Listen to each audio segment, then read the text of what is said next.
Friends, chemical properties of alkanes, the part we are considering, and under that, in this video lecture, we are going to focus on nitration. Now, nitration reaction.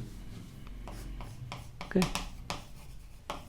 Nitration reaction असं जेव्हा जेव्हा कुठं कुठं येणार आहे त्याच्यामध्ये basically काय होणार आहे तर हायड्रोजन ॲटम आता इथं अल्केन्स आहे आणि नायट्रेशन कुठं कुठं आपण ॲरोमॅटिक रिंगमध्ये वगैरे बघणार आहोत किंवा 11th आपण ॲरोमॅटिक कंपाऊंडमध्ये बेन्झिनच्या रिॲक्शन्समध्ये बघितलेलं पण आहे. मेकॅनिझम वेगळे वेगळे आहेत पण बेसिकली नायट्रेशन म्हणजे काय तर तो हायड्रोजन ॲटम सिंपल बोलतो is replaced by nitro group. आता नायट्रो ग्रुप म्हटलं की त्याचं बॉन्डिंग वगैरे नेचर ऑफ केमिकल बॉन्डिंगमध्ये बघितलेलं असतं आपण. आणि हा असा मग इथं प्लस चार्ज हे नेहमीचे 2 लोन पेअर, हा अनपेअर्ड, ही लोन पेअरमधली एक इलेक्ट्रॉन इकडं दाखवलेली असते म्हणून ठीक आहे. म्हणजे थोडक्यात काय असं दाखवतात म्हणजे लिहिताना थोडक्यात बऱ्याच वेळेला फक्त असं लिहितात किंवा आता तो ग्रुपमध्ये इथं प्लस आणि इथं मायनस ते म्हणजे न्यूट्रल असं लिहितात म्हणजे शॉर्टमध्ये असं लिहितात. तर आपल्या या टॉपिक पुरतं आपण नायट्रो ग्रुप असंही आपण डिटेलमध्ये नेचर ऑफ केमिकल बॉन्डिंगचा अभ्यास झाला की हे समजावून घेणं किंवा सांगणं सोपं होतं. तोपर्यंत नायट्रो ग्रुप म्हटलं की असं आहे आपण असं लिहूया. नायट्रोजनला बॉन्ड आहे बरं का नायट्रो ग्रुपमधल्या सो व्यवस्थित लिहायचं साईज सिम्बॉल ओके हा असा हे असं. आणि नायट्रिक ॲसिडचं स्ट्रक्चर मी बाजूला लिहिलं आहेच हे असं. त्यामुळं स्ट्रक्चर थोडंसं नजरेत म्हणजे जसं आपण म्हणतो कानावर पडलं जसं नजरेत पडलं सवय होईल पुन्हा आता एकदा कानावर पडलं. सध्या नायट्रिक ॲसिडचं स्ट्रक्चर आणि नायट्रो ग्रुप जरी असं काही डिटेल आम्हाला पुढं लागणार आहे सारखं सध्या आम्ही या फॉर्ममध्ये वापरणार. ओके म्हणजे त्याचा बॉन्ड कुठंतरी होणार आहे ना म्हणून हा व्हॅलन्सी इनकम्प्लीट अशी दाखवली. ठीक आहे. आणि हे बारकावे पुढं बघू आता गडबड नको. Hydrogen atom replaced by nitro group that is called as nitration. ठीक आहे. तर नायट्रेशन ऑफ अल्केन्स साठी जेव्हा विचार करतो तेव्हा basically hydrogen atom of alkanes म्हणजे hydrogen atom attach to carbon of alkane replace by nitro group असं जरी असलं तरी अल्केन्सचं नायट्रेशनमध्ये मेकॅनिझम वेगळी आहे. सोपी असली तरी वेगळी आहे. जे इतर बघणार आहोत जर बेन्झिनचं तुम्हाला आठवलं आणि माझा जो basics in organic chemistry BOC त्याच्यामध्ये जे इलेक्ट्रोफिलिक न्यूक्लिओफिलिक तिथं इलेक्ट्रोफिलिक सबस्टिट्यूशन आहे ते पुन्हा येईल किंवा आपल्या फिनॉलच्या रिॲक्शनच्या वेळेला आलं आहे आणि त्यामुळं तिथं नायट्रो ग्रुप अटॅक करतो आणि हायड्रोजन हा बाहेर ते सगळं सबस्टिट्यूशनच आहे. पण ते substitution nitro group in the form of इलेक्ट्रोफाईल SC reaction आहे ती इलेक्ट्रोफिलिक सबस्टिट्यूशन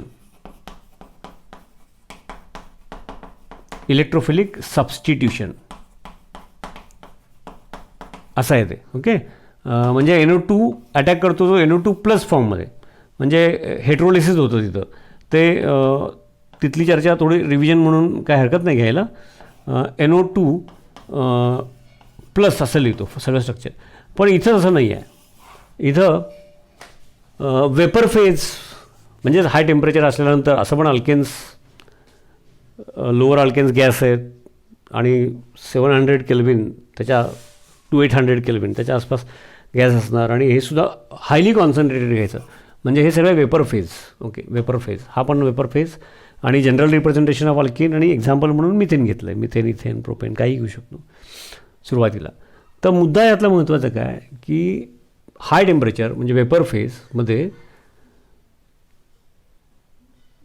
ऑक्सिजन आणि nitrogen bond gets homolytically broken म्हणजे जी शेड पेअर आहे ती each atom will retain its own electron म्हणजे आपला इलेक्ट्रॉन आपल्याकडे which will give rise to what we in general called as radicals. तर रॅडिकल्सवरती चार्ज नसतो कारण त्यांनी स्वतःचा इलेक्ट्रॉन स्वतःकडे पण इनकम्प्लीट बॅलन्स असल्यामुळं रॅडिकल्स आर व्हेरी रिॲक्टिव्ह. जसं कॅशन एनियन म्हणजे positive charge, negative charge, ion Cl minus आहे निगेटिव्ह चार्ज, एनआयन नाही का, NO2+, ओके, K+, हे कॅशन. तसे ग्रुप्स पण असतात. सल्फेट ग्रुप निगेटिव्ह चार्ज असतो. ओके, तसं NO2+ जिथं असेल तिथं, इथं नाही आहे, पूर्वी पण बघितले. आणि फिनॉलचं नायट्रेशन, बेन्झिनचं नायट्रेशन. ओके, तेव्हा तर ठीक आहे. मुद्दा काय, त्यानिमित्ताने ते पण चर्चेत घेतलं आपण. तर ही बेसिकली रॅडिकल मेकॅनिझम आहे. तर high temperature concentrated nitric acid homolysis gives rise to radicals. तसंच जो अल्केन असेल, जनरल लिहिलं आहे नाही का, 1 hydrogen atom from alkane if it is removed what remains behind is alkyl group असं लिहितो आपण नाही का, R' असं लिहितो आपण. म्हणजेच तो मिथाईल इथाईल. मग तिथं हायड्रोजन जोडला तर मग तो काय होणार परत, अल्केन. म्हणून एक एक्झाम्पल पण दिलं आहे मिथेन खाली. तर हाय टेम्परेचर होमोलिसिस म्हणजेच होमोलायटिक ब्रेकिंग, रॅडिकल्स मिळाले. आणि मग रॅडिकल्स तयार झाले की त्याच्यामध्ये रॅडिकलमध्ये कोव्हॅलेंट बॉन्ड फॉर्म होण्याची टेंडन्सी आहे. आता त्याच्यामध्ये मात्र रॅडिकलमध्ये कोव्हॅलेंट बॉन्ड होताना सगळ्या पॉसिबिलिटीज असतात. मग आमच्या रिॲक्शनच्या दृष्टिकोनातून कुठली महत्त्वाची पॉसिबिलिटी आहे ते आम्ही कागदावर लिहित असतो, म्हणजे बोर्डवर मी लिहितो तसं तुम्ही. एवढाच भाग आहे. मग आता बघा ना, इथं नायट्रिक ॲसिडचे हे रॅडिकल्स तयार झाले आणि अल्केनचं जनरल रिप्रेझेंटेशन चर्चेत घ्या किंवा एक्झाम्पल घ्या. समजा आपण पहिल्यांदा एक्झाम्पल घेऊ आणि मग काय होईल, दिस रॅडिकल अँड दिस रॅडिकल त्यांचं काय होणार, H2O. And this radical and this radical त्याचं काय होणार, नायट्रो अल्केन. म्हणजेच हे जर लिहायचं झालं तर basically nitric acid plus methane. तर होताना दोघांचं मग रिॲक्शन लिहिताना एक मार्काला वगैरे ते डायरेक्ट लिहायचं असतं, पण शिकताना असं शिकायला पाहिजे. ही मेकॅनिझम सोपी आहे, रॅडिकल मेकॅनिझम थ्रू जाते माहीत पाहिजे आणि मग आपल्याला अभ्यास करायला लक्षात ठेवायला वगैरे बरं पडतं. तर हे पहिल्यातून तुम्हाला रॅडिकल मेकॅनिझम म्हणजे काय आणि त्यानिमित्ताने नायट्रेशनचं जी चर्चा आहे ती पहिला ब्रॉडली समजून घ्या. मग आपण याचे एक्झाम्पल्स पटपट एकदा प्रोसिजर म्हणून कंप्लीट करायची, ते मी करतोच आहे. तर मुद्दा पुन्हा एकदा थोडक्यात सांगतो. Homolytically the bond between OH and nitrogen म्हणजे bond between oxygen of OH group and nitrogen giving rise to radicals. तसं जो अल्केन असेल, फॉर एक्झाम्पल मिथेन असेल म्हणून जनरल पण लिहिलं आहे. तर अल्काईल नॉर्मली ग्रुप म्हणतो त्यावेळेला आपण असं लिहिलेलं असतं डॅश म्हणून. इथे रॅडिकल आहे तो सिंगल इलेक्ट्रॉन हायड्रोजन रॅडिकल किंवा एक्झाम्पल जो असेल जसं इथं, तर हा मिथाईल रॅडिकल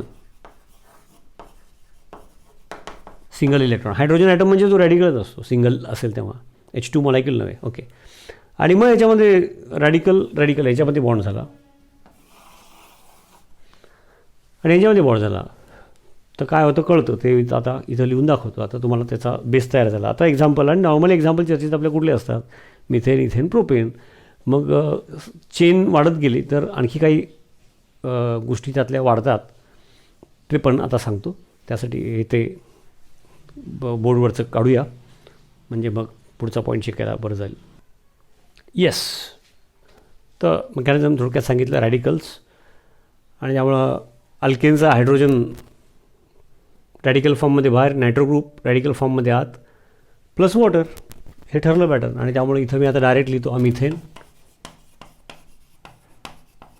कॉन्सन्ट्रेटेड पाहिजे, हायली कॉन्सन्ट्रेटेड, हाय टेम्परेचर, त्यामुळे वेपर फेज आणि रॅडिकल सबस्टिट्यूशन, त्यामुळं सबस्टिट्यूशन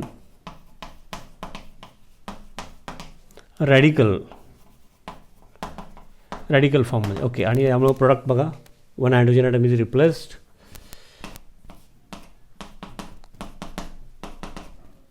आणि तेवढा काही अवघड नाही आहे, सोपं. सोयीसाठी कलर असतो ॲक्च्युली.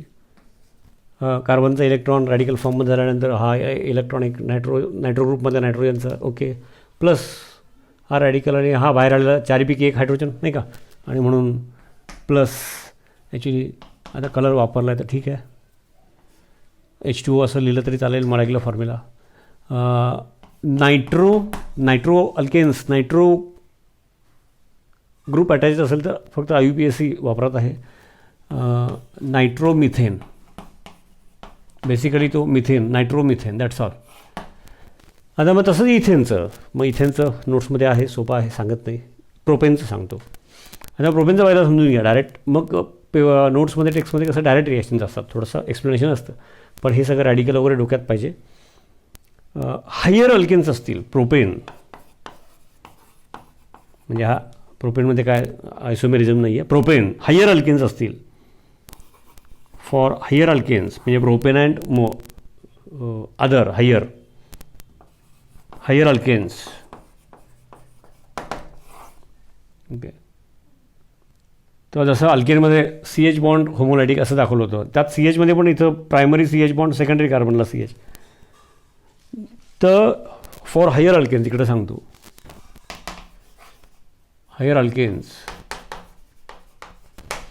तर different types of CH bonds बरोबर कार्बन कार्बन हे both homolysis, homolytic breaking, both homolysis, आणि त्यामुळे मग प्रोडक्टची व्हरायटी वाढते. त्यामुळे nitration of alkanes especially higher alkanes it is not good because it gives a mixture. त्याचबरोबर आणखी एक मुद्दा आहे की नायट्रिक ॲसिडमध्ये तो आपण सेपरेटली आपण बघत असतो, पण आता थोडक्यात त्याचा उल्लेख करू. नायट्रिक ॲसिड कॉन्सन्ट्रेटेड जरी असलं तरी it use oxygen and NO असं, आणि मग त्या ऑक्सिजनचे परत रिॲक्शन होऊन काही वेगळे प्रोडक्ट्स अनवॉन्टेड, सध्या आपण या टॉपिकच्या हिशोबाने नायट्रेशन रिॲक्शनच्या हिशोबाने unwanted products, oxidation products, therefore is not a good method असं पण आहे उल्लेख. पण ती विचारली तर, आणि मिथेन इथेनसारख्या मॉलिक्युल्सला it's good but not for all alkanes. आणि प्लस हे बाय प्रोडक्ट ऑर्गॅनिक केमिस्ट्रीमध्ये सगळीकडेच असतात, तर ते पण सांगितलं की आता नायट्रिक ॲसिड डिकम्पोजेस, आता बघा ना ते रेडॉक्समध्ये आपण बघितलं आहे, पुढं पण कुठं बघणार आहोत आपण, पण तरी पण तुम्हाला थोडी हिंट देतो. रेडॉक्स आपला झालेला आहे. In nitric acid nitrogen is +5 and in nitric oxide NO nitrogen is +2. कळते का? हा -2 म्हटल्यानंतर म्हणजे +5 +2 झाला म्हणजे डिक्रीज. अरे ऑक्सिजन -2 आले आहेत, ते इथं 0 नाही का झाले, मग डिक्रीज इन ऑक्सिडेशन नंबर. तसं -2चं 0 म्हणजे इलेक्ट्रॉन दिले ऑक्सिजनने, आणि +5चा +2 म्हणजे घेतलं ते बॅलन्स. जेव्हा त्या टाईपची रिॲक्शन असेल तेव्हा सहज त्यानिमित्ताने रिव्हिजन. मग प्रोपेन अँड हायर असे जर कोण असतील तर in addition to carbon hydrogen, carbon carbon bond that also gets broken. त्यामुळे मग आपण त्याचे रॅडिकल फक्त त्या पद्धतीने लिहूया, आणि मग ते माहीत असलं की डायरेक्ट लिहायची पद्धत आहे तर ते पण लिहूया, शिकून घेऊ. प्रत्येक रिॲक्शन सेपरेट दाखवलं तर काही वेळ लागतो असं काही नाही, बोर्डच्या एक्झामला वगैरे सोपं आहे. मग तसं समजलं आहे, सांगितलं आहे वर्गात, असं समजून डायरेक्ट लिहिलेलं असतं, आणि ज्यांनी समजून घेतलेलं नाही सोपं असून त्यांना वाटतं की बॅलन्स नाही, काही नाही, डायरेक्ट असं कसं काय लिहिलं का, पाठ करायचं का, तसं नसतं आहे. तर ही पॉसिबिलिटी आहे. CH बॉन्ड प्रायमरी तर काय होईल बरं, नाही का, हायड्रोजन व्यवस्थित एक्सप्लेन करताना जरा गडबडीत बघा, रॅडिकल प्लस, आणि मग नायट्रिक ॲसिडमधला नायट्रो ग्रुप इथं येणार. ओके, प्लस वॉटर, समजलं का, म्हणजे विथ नायट्रिक ॲसिड, नाही का, म्हणजेच HNO3 कॉन्सन्ट्रेटेड. तर काय होणार इथं प्रोडक्ट, हाय टेम्परेचर सगळं आलंच बरं का आता. ओके, तर काय प्रोडक्ट होणार बघा बरं, हायड्रोजन ॲटम्स, बारीक बारीक लिहितो एक्सप्लेन करताना पटपट. ओके, प्लस वॉटर इथं लिहितो. ओके, तसं इथं पॉसिबिलिटी ज्या आहेत त्या सगळ्या पॉसिबिलिटी दाखवूया. इथं CH बॉन्डच आहे, पण this CH bond, this carbon is primary, this one is secondary carbon atom. मग इकडं ब्रेक झाला तर काय तयार होणार. मग आता एवढं सगळं फक्त माहीत पाहिजे, एकदा कानावरून गेलं की पुढं मी पण सांगणार नाही, तुम्ही पण ते पुढं तुम्हाला पण कोणाला सांगायचं नाही आहे. एकदा ते नजरेतून गेलं पाहिजे, पुढं मग डायरेक्ट वापरायचं. आणि नॅसेंट हायड्रोजन आणि नायट्रिक ॲसिड, जसं याच्या आधी पण लिहून दाखवलं होतं नायट्रिक ॲसिडचं कसं हेट्रोलिसिस होतं, होमोलायटिक ब्रेकिंग होतात. आणि कोपऱ्यात पण किंवा इथं मी पुन्हा एकदा कोपऱ्यात दाखवतो की नायट्रिक ॲसिड ब्रेकिंग झालं. ओके, आणि मग त्यावेळेला काय होणार, नायट्रो ग्रुप आणि OH. ओके, आणि त्यामुळे मग याचं प्रोडक्ट काय होईल आता तुम्हाला लक्षात आलं, त्यामुळे पटपट कंप्लीट करतो. नायट्रो ग्रुप, आता नायट्रो ग्रुप असं जेव्हा एस्पेशली फंक्शनल ग्रुप हॉरिझॉन्टल लिहिताना नाही ग्रुपमधला द ॲक्च्युअल ॲटम नेमका कुठला ॲटम बॉन्ड झाला आहे ते दाखव. NO2मध्ये कुठं पण बॉन्ड दाखवायचं नाही. NO2मध्ये नायट्रोजनला बॉन्ड झालं आहे ना. ओके, इथं हायड्रोजन ॲटम्स प्लस वॉटर. आणि हायर अल्केन असेल तर इन ॲडिशन टू दॅट, जसं हा बॉन्ड ब्रेक होतो एखाद्या मॉलिक्युलचा, एखाद्याचा हा होतो, तसं कार्बन कार्बन बॉन्ड पण ब्रेक होतं. पर्सेंटेज त्यांच्या तुलनेत कमी असेल, ठीक आहे. CH bond breaking is easy. Okay, आता इथं पॉसिबिलिटी एकच दाखवता येते. हायर ब्युटेन स्ट्रेट ब्रांचमध्ये मग जेवढ्या पॉसिबिलिटी तेवढे सगळे प्रोडक्ट्स. मग त्यामुळं बॅलन्स करून न दाखवता आपल्याला एकदा आयडिया आली की बऱ्याच वेळेला काय करतात, प्रोपेन, नायट्रिक ॲसिड, कंडिशन्स आणि डायरेक्ट मग हा नायट्रोप्रोपेन, 1 नायट्रोप्रोपेन,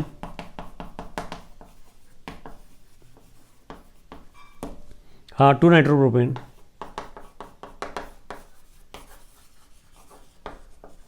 नाही का, 1 2 3. तसं इथं पॉसिबिलिटीज काय काय आहेत. आता ते रॅडिकल असं न दाखवता मी डायरेक्ट लिहितो, जागा नाही आहे. इथं होमोलायटिक ब्रेकिंग झालं, इकडं नायट्रो ग्रुप येऊ शकतो. ओके, आणि इकडं पण येऊ शकतो. सगळ्या पॉसिबिलिटीज आहेत, तर त्या डायरेक्ट लिहितो मी आता सगळ्या पॉसिबिलिटीज. Plus water. ओके, तर नायट्रो ग्रुप. मग त्यावेळेला मग आता एकदा लक्षात आलं आयडिया की काय प्रकार आहे. हा प्रोडक्ट आहे प्लस हा प्रोडक्ट आहे. मग तो या साईडलाच दाखवायला पाहिजे असं काही नाही आहे. मग नोट्समध्ये पण डायरेक्ट सांगितलं, पुस्तकात पण सांगितलं की सिम्पल आहे, त्यामुळं बॅलन्सिंग वी अवॉइड बॅलन्सिंग. त्यामुळे त्या अपेक्षित आहे बोर्डला आपण डायरेक्ट लिहू शकतो. प्रोपेन प्लस नायट्रिक ॲसिड, एक स्टेटमेंट सांगायचं, it is radical mechanism, mixture of different products. Explain करायची गरज नाही. तरी समजा आपण केलं एखादी गोळ, व्हेरियस प्रोडक्ट्स, आणि ते व्हेरियस प्रोडक्ट्स कोण, तर 1 नायट्रोप्रोपेन, 2 नायट्रोप्रोपेन, नायट्रो इथेन. बघा NO2 ग्रुप, नायट्रोजनचा बॉन्ड दाखवला. NO2 असं शॉर्टमध्ये लिहायची जरी पद्धत असली तरी आपण स्पेसिफिक राहूया. So this is how nitration of alkanes take place. किती सोपी गोष्ट आहे, पण ती व्यवस्थित करायला पाहिजे. कारण का इतर जे नायट्रेशन्स आपण याच्या आधी बघितलेत आणि पुढं पण येणार आहेत, एस्पेशली ॲरोमॅटिक रिंगमधले नायट्रेशन, ते सगळे इलेक्ट्रोफिलिक नायट्रेशन रिॲक्शन्स आहेत. ही रॅडिकलवाली आहे. अल्केनचं पण कंडिशन्स बदलून इलेक्ट्रोफिलिक करता येतं, पण तो सगळा आपल्या अभ्यासाचा भाग सोपा असला तरी अभ्यासाचा भाग नसल्यामुळं उगाच बघणे आणि त्याला ॲडव्हान्स म्हणणे हे चूक आहे. त्याच्यापेक्षा जे आहे त्यातले बारकावे बघायचे, हे महत्त्वाचं असतं. ओके.